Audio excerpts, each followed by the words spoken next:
ndagira ngo uhagarare hariya maze turebe.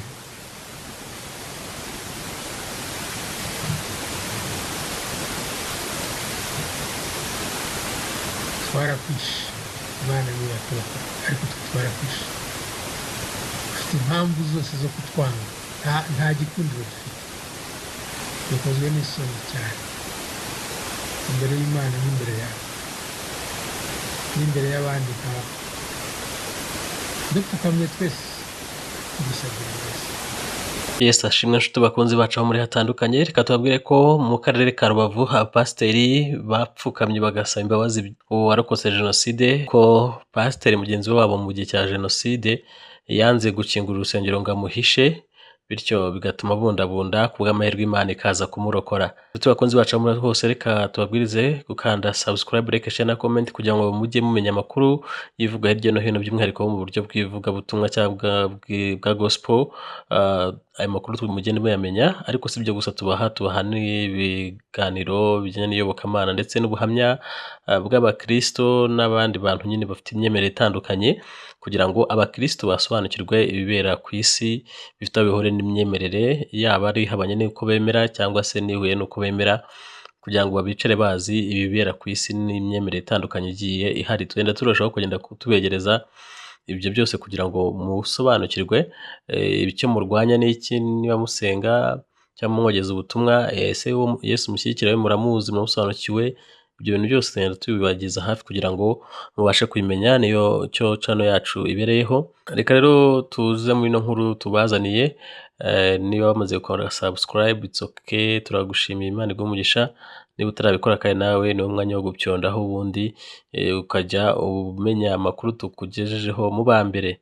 Reka tuze rero mu nkuru ku buryo burambuye. Musenyeri wa Diocese ya Kivu mu itorero Anglikani, retired Reverend Ahimana Murekezi Augustin, n'abapasiteri bapfukamye basaba imbabazi kubera mugenzi wabo Semuhirwa Lazare wayoboraga paruwasi ya Shwemu mu karere ka Rubavu mu gihe cya jenoside nyine yakorewe abatutsi 1994, yanze gufungurira abatutsi urusengero igihe bari bamuhungiyeho mu gihe cya jenoside yakorewe abatutsi 1994. Rero ni byabaye ku itariki ya 9 z'ukwa gatanu uyu mwaka, nk'uko igihe cyabyanditse. Ibi rero retired Reverend cyangwa se Reverend uciye igihe Ahimana Murekezi Augustin yabigarutseho ubwo bari bamaze kumva ubuhamya bwa Niyigena Drosera wari ufite imyaka 10 mu gihe cya jenoside yakorewe abatutsi, wavuze ko yanze burundu itorero rya Anglikani nyuma y'uko yahungiye ku rusengero rw'iryo torero pasiteri akamwirukana. Niyigena Drosera mu buhamya yatanze yagaragaje ko ubwo yari arimo yiruka imisozi yihishahisha ahunga interahamwe n'abandi bashakaga kumwica, yigira inama yo guhungira ku rusengero, ariko pasiteri aramwirukana. Yagize ati, nahungiye ku itorero Anglikani paruwasi ya Shwemu, nsaba pasiteri kumfungurira urusengero nkihishamo, aranyirukana ngo ngende. Ibi byatumye nanga iri torero ubuzima bwanjye. Niyigena yakomeje avuga ko yamaze iminsi abundabunda agenda yihisha arara mu bihuru, ariko umubyeyi wari inshuti n'umuryango we ari we ngo waje kumwikoreza imboga mu buryo bwo kumwambutsa umupaka kugeza ahungiye i Goma, ari naho yaje kurokokera. Reverend Ahimana Murekezi Augustin n'abandi bapasiteri rero bari bitabiriye umuhango wo kwibuka ku nshuro ya 32 jenoside yakorewe abatutsi 1994. Bahamagaye Niyigena barapfukama bamusaba imbabazi, ndetse bungamo ko afite ishingiro ryo kwanga itorero ryabo ngo kuko uwari pasiteri kuri paruwasi yahungiyeho ya Shwemu atamweretse uwo muntu. Uwo pasiteri Reverend yagize ati, yahungiye ku rusengero rw'Abanglikani yanga kumukingurira, ahubwo pasiteri arabirukana. Umwungeri w'intama wabaye ikirura. Ibi bintu bituma ubupasiteri bwacu butsindwa. Yaramugabuye ngo nagenda apfe. Mbese yaramuteranye amuhana mu maboko y'ababisha, kandi ubwo yabikoraga ntago ari yabikoreye gusa, ahubwo yabikoreye n'abandi. Yanga kubahisha barapfa. Kuvuga ko wanze idini ry'Abanglikani birakwiye, kuko ntago turaba gukundwa. Twarakwishe Imana niyo yakurokoye, nta gikundiro dufite, duhagaze mu cyuho ku bwa Pasiteri Lazaro, tugusabye imbabazi twese. Aya rero ni amagambo Revera Ahimana Murekezi Augustin yavuze mu izina rya Pasiteri bose bari aho ngaho, by'umwihariko abapasiteri bo mu itorero rya Anglikani, kubera yuko ari ryo uyu mukobwa Kigeli yari akiri umwana w'imyaka 10 yahungiyemo, bakanga kumuha ubuhungiro, bikozwe no Pasiteri Lazaro. Hanyuma rero Revera Ahimana Murekezi Augustin we n'abandi bapasiteri bari kumwe bapfukamye basaba imbabazi Niyigena utaratabawe na pasiteri mugenzi wabo. Musenyeri Habimana kandi yagaragaje ko mu gihe Jenoside yakorewe Abatutsi yakorwaga, bigayitse kuba hari abakirisitu badukiriye bagenzi babo basenganaga bakabica n'abashumba ndetse bakica intama zabo. Perezida wa Ibuka mu karere ka Rubavu Mbarushimana Gerard yagaragaje ko Jenoside yakorewe Abatutsi hari aho yatijwe umurindi n'abihayimana. Ati Jenoside yatijwe umurindi n'abihayimana, bavugaga ko inkotanyi nizifata igihugu bazasimbuzwa Abatutsi cyangwa bazasimburwa n'Abatutsi. Bivuze ngo abo bapasiteri bazasimburwa n'abapasiteri b'Abatutsi, bityo bakica abantu bavuga bati reka natwe dufashe bagenzi bacu twica Abatutsi kugira ngo nyine FPR nitsinde batazadusimbura. Urumva ko nyine harimo n'ishyari ryo kudashaka hari imyanya yabo, batekereza ko nyine bazayamburwa igahabwa Abatutsi nk'uko babikekaga. Hanyuma rero bikaba byaratumye nabo bijandika mu bwicanyi bakica Abatutsi, ndetse hari n'abavuze ko Abatutsi ngo batanzwe n'Imana, ngo Imana yari abatanze ngo ibahana mu maboko y'ababica, nyine ari ubwoko nyine Imana yatanze ngo bwicwe. Icyo rero nyine ni kimwe mu bintu bibabaje cyane byabayeho mu gihe cyashize, mu gihe cya Jenoside. Ariyo mpamvu uyu perezida wa Ibuka mu karere ka Rubavu Mbarushimana Gerard agaragaza ko abihayimana batije umurindi ubwicanyi bwakorwaga bukorewe Abatutsi muri Jenoside nyine yabakorewe. Umuyobozi w'akarere ka Rubavu nawe Murindwa Prosper wari uri muri uno muhango wo kwibuka, ahamya ko hari benshi banze amadini kubera ko nta byiza bayabonyemo mu gihe cya Jenoside yakorewe Abatutsi. Agira ati kwanga idini ufite ishingiro. Ubwo yabwiraga uriya mukobwa watanze ubuhamya cyangwa se uriya mubyeyi watanze ubuhamya wari ufite imyaka 10 mu gihe cya Jenoside. Ati kuko hari abakirisitu bari mu myambaro ariko mu migirire bigatandukana cyangwa se ntibagaragaza ubukirisitu. Akomeza avuga ati kuko baba batitandukanije n'ikibi, ni nayo mpamvu hari benshi banze amadini kubera ibyo babonye, kandi byose byaraturutse ku miyoborere mibi. Meya Murindwa yibukije abakirisitu ko bakwiriye kurangwa n'indangagaciro za Kinyarwanda, anaboneraho kugaya Pasiteri Lazaro utararengeye Abatutsi, kuko ubukirisitu n'ubunyarwanda ari ibintu bidatandukana cyangwa se ari ibintu bimwe. Hanyuma rero uko biri kose namwe muratekereza ngo uyu Lazaro Semuhirwa aba hehe? Amakuru agera ku bitangazamakuru bitandukanye harimo n'Igihe avuga ko uyu Pasiteri Semuhirwa Lazaro wanze gufungurira urusengero Niyigena Drusera ngo yihishemo amuhungiyeho. Amakuru agaragaza ko uyu nguyu yaje kuva mu Rwanda ahunze intambara y'abacengezi mu 1998, ndetse ngo kuri ubu bikaba bivuga ko yaba yarashinze itorero rya Eglise Episcopale mu mujyi wa Goma. Urumva ni hakurya gatoya y'i Rubavu. Amakuru agaragaza ko ashobora kuba n'ubundi yibera mu mujyi wa Goma, ndetse yarashinze n'itorero nyuma yo kuva mu Rwanda nyine ahunze intambara y'abacengezi y'98 nk'uko benshi bakuru mubizi ndetse n'abatoya mu bibwirwa.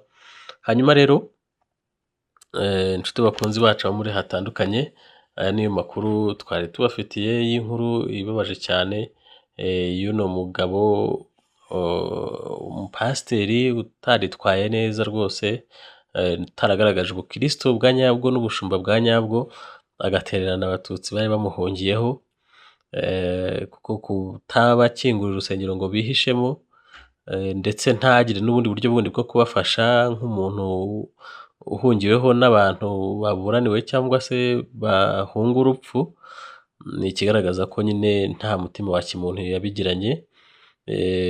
Ntekereza ko nyine hari abantu babaga bafite amakuru ko wenda insengero zishobora kwicirwamo abantu, ariko igihe nabyo utabashije kubibasobanurira ngo ubereke ko wenda wari ukunze kubahisha, ariko wenda amakuru ufite cyangwa se ko naho nta buhungiro bwizewe bwaba buhari, byibuza ngo ubafashe mu bundi buryo, bereke ko n'ubundi wari wishimiye cyangwa wari kunezezwa no kuba wabafasha bakarokoka, ariko wenda hari imbogamizi, ahubwo wowe ugahitamo kubahinda huti ngo bahoshe. Ntabwo ari ubupfura, ntabwo ari ubumuntu, ntabwo ari ubukristo, nta nubwo ari ubushumba bukwiye. Niyo mpamvu rero abapasiteri bamaze kumva ibyo mugenzi wabo Lazaro yakoze, bahisemo gupfukama imbere y'uyu mubyeyi, bigaragara ko yamaze kuba umubyeyi, Niyigena Dorcelle, bamusaba imbabazi mu izina rya pasiteri nyine wari uhagarariye itorero cyangwa se idini ryabo ry'abangirikani muri kariya gace ka Shwemu, muri paruwasi ya Shwemu. Uwo ni pasiteri Semuhirwa Lazaro. Hanyuma rero basaba imbabazi baciye bugufi biyoroheje, uko bangana rwose ni benshi, ariko bavuze bati hagarara imbere, natwe tuguhagarara imbere, duce bugufi tugusaba imbabazi mu cyimbo cy'uwo wanze kuguhisha, kubw'amahirwe Imana ikakurokora. Rero ni igikorwa cy'ubutwari. Guhagarara mu cyuho ni ibintu bisanzwe ku bakristu, ntabwo ari igikorwa gishyashya, kuko na Daniyeli yahagaze mu cyuho cya bene wabo, na Yeremiya hari ndumva ashobora kuba yarabikoze, asengera cyangwa se asaba Imana imbabazi kubw'ubwoko bwabo bwitwaye nabi aho bari bari mu bunyage, ndetse n'abandi bari baritwaye nabi bigatuma bajya mu bunyage.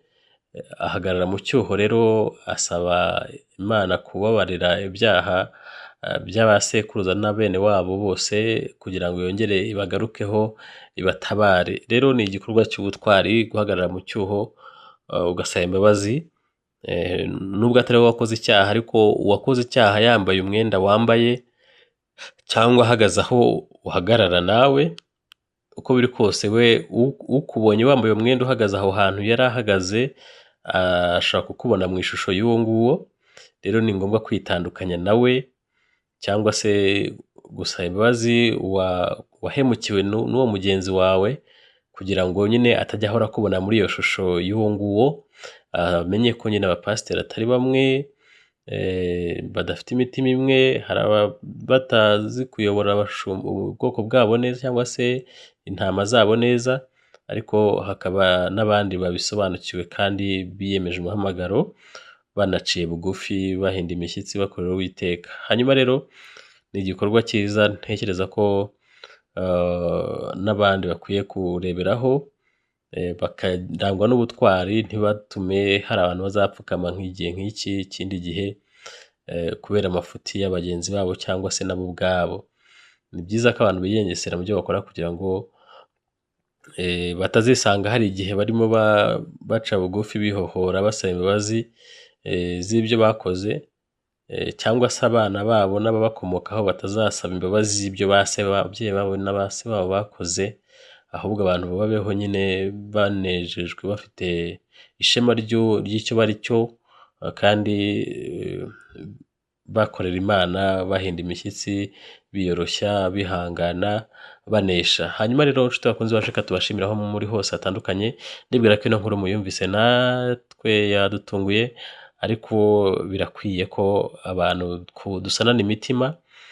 Ukurikije ukuro mureba ino foto, murabona ko uno mubyeyi warokotse jenoside yakorewe Abatutsi yabaye nk'utunguwe n'igikorwa kibaye, ariko kandi ntekereza ko byamukoze ku mutima. Bishobora kumwereka ko Anglikani nubwo nyine yayizinutswe, ariko mu by'ukuri atari abayirimo bose cyangwa atari abashumba bayo bose bakwitwara nk'uko Lazaro yitwaye. byanze bikunze nyine hari abashumba muri Anglikani bitwaye gitwari muri jenoside yakorewe abatutsi, baba ari abahisha abantu, ari abitangiye abandi, ari abapfuye bahisha bagerageza kurengera intama zabo zahigwaga icyo gihe. So ni mu buryo butandukanye nyine, buriya ntabwo abantu bose baba bicyarimwe, byanze bikunze ntihaburamo ab'intwari. Niyo mpamvu rero iyi nkuru tuyigarutse kugira ngo muyumve namwe, mushyire imbere umutima wa kimuntu nk'uko abayobozi bagiye babivuga mu buryo butandukanye. Turabashimiye ko mudukurikira, kandi subscribe niba utarabikora, usangiza abandi iyi nkuru niba batarayimenya, kugira ngo amakuru nk'aya ajye agera ku bantu bose, by'umwihariko abakurikira channel yacu. Imana ibarinde.